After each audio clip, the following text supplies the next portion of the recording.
L'exercice 20 sur la contamination au plomb, si l'on considère juste l'énoncé compact, peut ressembler à un exercice de type résolution de problème. Donc, je vais le résoudre de cette façon avec l'énoncé compact.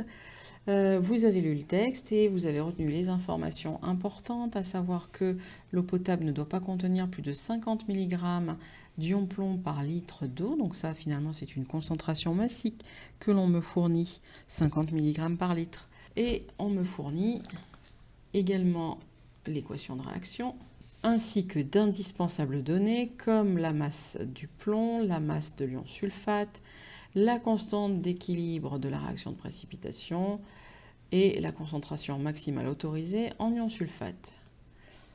Alors comment faire? Nous, la question que l'on se pose, c'est est-ce que la précipitation peut se faire à 50 mg par litre? Pour cela, je vous propose qu'on calcule la concentration max en ion plomb, la concentration max autorisée en ion sulfate et que l'on calcule le quotient de réaction pour pouvoir le comparer à la constante et savoir dans quel sens notre réaction de précipitation se fait-elle lorsque tout est au max. Alors, première étape, nous calculons la concentration max en ion Pb2+, à savoir donc Pb2+ max. C'est une concentration molaire qu'on cherche, et vous avez la concentration massique, et vous connaissez le rapport entre les deux, c'est la concentration massique divisée par la masse molaire, soit 50 fois 10 puissance moins 3 divisé par 207, ce qui nous donne une concentration molaire de 2,4 fois 10 puissance moins 4 mol par litre. Je fais de même pour calculer la concentration max en ion sulfate SO4-2-.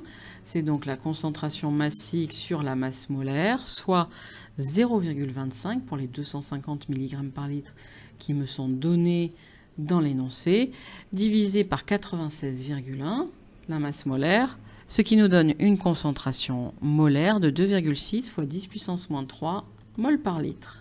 Je vais établir l'expression maintenant du quotient de réaction de la réaction de précipitation des ions plomb et des ions sulfate. Mon quotient de réaction est égal à, alors, PbSO4 étant solide, je mets 1 divisé par concentration en Pb2+, sur C0, multiplié par concentration en SO4 2- sur C0. Si je simplifie un peu, ça me donne C0 au carré divisé par concentration en Pb2+, sur concentration en SO4 2-. Si j'utilise les valeurs que je viens de trouver ici au maximum, ça va nous donner un quotient de réaction qui est égal à 1 au carré divisé par concentration en Pb2+, 2,4 fois 10 puissance moins 4, multiplié par concentration en ion sulfate, 2,6 fois 10 puissance moins 3. Notre quotient de réaction est égal à 1,6 fois 10 puissance 6.